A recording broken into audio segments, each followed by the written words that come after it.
बिस्मिल्लाहिर्रहमानिर्रहीम। अस्सलाम वालेकुम नाज़रीन कराम, मैं हूं मखदूम शहाबुद्दीन और आप देख रहे हैं मेरा फेसबुक और यूट्यूब चैनल। उम्मीद करता हूं आप सब लोग बखैर वाफियत होंगे और जहां भी होंगे अपने अहले खाना समेत खुश भी होंगे और महफूज भी। नाज़रीन कराम, अहम तरीन डेवलपमेंट्स हैं जो आपके सामने रखनी है। एक जानिब तो सुप्रीम कोर्ट ऑफ पाकिस्तान से बड़ा फैसला आ चुका है और वही फैसला आया है जिसकी पूरी पाकिस्तानी कौम को उम्मीद थी।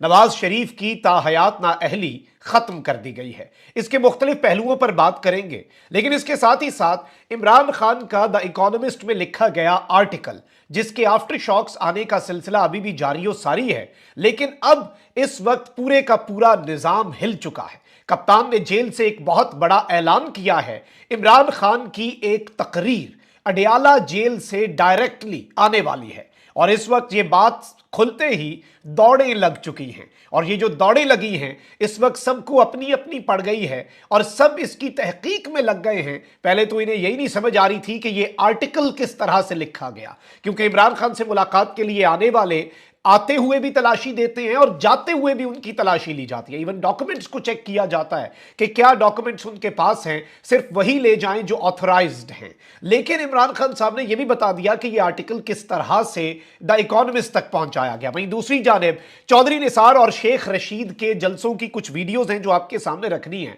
और नून लीग तो बढ़ गई। मैं ये क्यों कह रहा हूं, ऑल्दो नून लीग के लिए बहुत बड़ा दिन होगा। नवाज शरीफ साहब की ताहयात नाअहली हमारे काजी ने खत्म कर दी है। जिस तरह के रिमार्क्स दिए थे मेरे काजी ने, वही काफी थे बताने के लिए कि इस वक्त मेरे मुल्क में क्या कुछ हो रहा है। और एक जानिब तो पाकिस्तान तहरीक इंसाफ के लेवल प्लेइंग फील्ड वाले मामले के ऊपर मेरा काजी कहता है कि इलेक्शन कमीशन इंतखाबात करवाए या मुकदमे भुगते, आप मुकदमे कर रहे हैं, हम आपके मामलात इस तरह से नहीं देख सकते। और पूरा पाकिस्तानी नेशन जो है वो देखता है कि किस तरह से पाकिस्तान के अंदर मामलात चल रहे हैं, किस तरह से पाकिस्तान के अंदर अदालत चल रही है। और वही जज साहब जो के सामने बैठे होते हैं उनके दो मुख्तलिफ रवैये, ऐसे लगता है कि दो मुख्तलिफ अशखास हैं। अगर वो पाकिस्तान तहरीक इंसाफ का केस हो और दूसरी जानिब नवाज शरीफ साहब या कोई और केस हो, उसमें उनकी बॉडी लैंग्वेज, उसमें उनका रवैया, वकीलों के साथ गुफ्तगू, बाकी एक एक चीज का इतना फर्क है कि आप अंदाजा भी नहीं लगा सकते। सबसे पहले जो अहम तरीन सबसे बड़ी डेवलपमेंट है वो मैं आपको यह बता दूं कि सुप्रीम कोर्ट ने आर्टिकल 62(1)(f) की तशरीह का फैसला सुनाते हुए ताहयात नाअहली खत्म कर दी है। चीफ जस्टिस काजी फाइज ईसा ने मुख्तसर फैसला सुनाया। फैसले में सुप्रीम कोर्ट ने ताहयात नाअहली खत्म कर दी और यह फैसला 6-1 की अक्सरियत से सुनाया गया है। अदालत ने समीउल्लाह बलोच नाअहली केस के फैसले को खत्म कर दिया और करार दिया कि सियासतदानों की नाअहली ताहयात नहीं होगी। फैसले में कहा गया है कि इलेक्शन एक्ट के तहत नाअहली की मुद्दत 5 साल तक है। नाअहली की मुद्दत का कानून को जांचने की जरूरत नहीं। 62(1)(f) की तशरीह अदालती डिक्लेरेशन के जरिए आइन को रीड इन करना है। डिक्लेरेशन देने के हवाले से कानून का कोई प्रोसेस मौजूद नहीं। फैसले में कहा गया है कि आर्टिकल 62(1)(f) में दर्ज नहीं कि कोर्ट ऑफ लॉ क्या है। आर्टिकल 62(1)(f) वाजे नहीं करता कि डिक्लेरेशन किसने देनी है। आर्टिकल 62(1)(f) में दर्ज नहीं कि नाअहली की मुद्दत कितनी होगी। ऐसा कोई कानून नहीं जो वाजे करे कि आर्टिकल 62(1)(f) के तहत नाअहली का तरीकाकार क्या होगा। फैसले के मतन के मुताबिक ऐसा कोई कानून नहीं जो वाजे करे कि इसमें आर्टिकल 62(1)(f) के तहत नाअहली की क्या मुद्दत होगी। यह भी वाजे नहीं कि 62(1)(f) के तहत नाअहली फेयर ट्रायल और कानूनी तकाजों के मुताबिक है या नहीं है। जस्टिस याया अफरीदी जो हैं इन्होंने फैसले से इख्तलाफ किया और कहा कि 62(1)(f) के तहत नाअहली ताहयात भी नहीं है, नाअहली अदालती फैसला मौजूद होने तक है। समीउल्लाह बलोच फैसला दुरुस्त था। चीफ जस्टिस ने कहा कि इंतखाबी शेड्यूल जारी होने के बाद जरूरी था कि यह फैसला फौरी सुनाया जाता। बाकी बातों के ऊपर नहीं आते फौरी केस और फौरी फैसले सुनाने पर, लेकिन चीफ जस्टिस साहब ने कहा कि तमाम वकला और अटॉर्नी जनरल के आने का शुक्रिया अदा करता हूं और ख्याल रहे कि चीफ जस्टिस की सरबराही में 7 रुकनी बेंच ने समाअत की थी और फैसला 5 जनवरी को महफूज किया और बहुत जल्द यह फैसला जो है यह सुना दिया गया, ज्यादा देर तक महफूज नहीं रखा गया। और इस सब के अंदर इस केस के जो अहम तरीन रिमार्क्स हैं, अगर मैं वो आपके सामने रखूं, जब इस केस की समाअत चल रही थी, एक तो काजी साहब ने कहा कि जी इस्लाम के अंदर भी तौबा का कानून है और ये इस्लामी उसूलों के भी मुनाफी है कि आप किसी शख्स को ताहयात नाअहल कर दें। लेकिन आप वैसे इस बात की तरफ आएं कि अपना जुर्म माने बगैर कौन से मजहब के अंदर तौबा होती है और किस तरह से होती है, क्योंकि नवाज शरीफ साहब ने अभी तक अपने फ्लैट्स तो नहीं माने, रसीदें भी नहीं दी, पर्चियां भी नहीं दी, कोई इनके पास उसका मनी ट्रेल नहीं है। लेकिन चले जी, काजी साहब को पता है कि जी तौबा हो गई।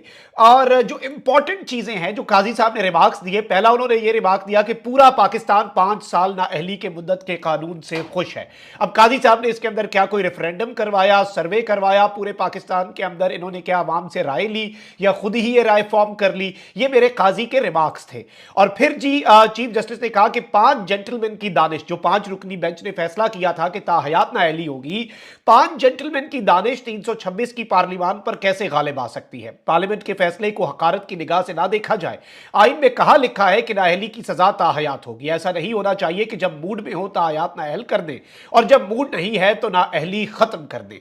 पार्लियामेंट ने मुद्दत नहीं लिखी तो नाअहली ताहयात क्यों? ना ताहयात नाअहल करना इस्लाम के खिलाफ है, कानून आ चुका है और नाअहली 5 साल की हो चुकी तो ताहयात वाली बात कैसे कायम रहेगी।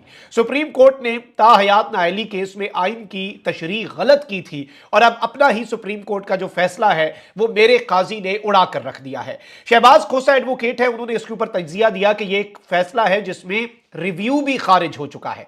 नवाज शरीफ और जहांगीर तरीन की नजर सानी अपीलें भी खारिज हो चुकी हैं। जिस केस में नजर सानी अपीलें खारिज हों वो दोबारा नहीं खोला जा सकता, यानी केस के ऊपर ठप्पा लगा दिया गया है कि अब इस केस को दोबारा नहीं खोलना। और मियां साहब जो है, वैसे बेहतर तो ये होता कि मियां मोहम्मद नवाज शरीफ साहब जो हैं उनके आप जारी कर देते वजीर आजम बनने के और ताहयात वजीर आजम। वैसे देखें ना, अजाला भी तो करना है। कितना मियां साहब ने सफर किया, कितना मियां साहब के साथ जुल्म हुआ, ताहयात नाअहल, तो अब क्यों ना उन्हें ताहयात वजीर आजम भी बना दिया जाए। मुल्क के अंदर आइन और कानून का मजाक तो पहले उड़ रहा है। मुल्क को इस वक्त लाकानूनियत का राज है, मुल्क को सरजमीने बेआइन बना दिया गया है।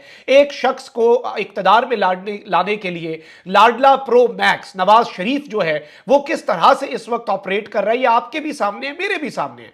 और ये सारी की सारी चीजें पूरी की पूरी पाकिस्तानी कौम देख रही है। अब जरा कुछ और चीजों को डिस्कस कर लेते हैं। एक और बड़ी अहम तरीन वीडियो इस वक्त सामने आई है। गुज़श्ता साल 9 मई को Rawalpindi armed forces institute of cardiology AFIC जो है उस पर हमले की सीसीटीवी फुटेज सामने आई है। ये फुटेज अब जारी की गई है।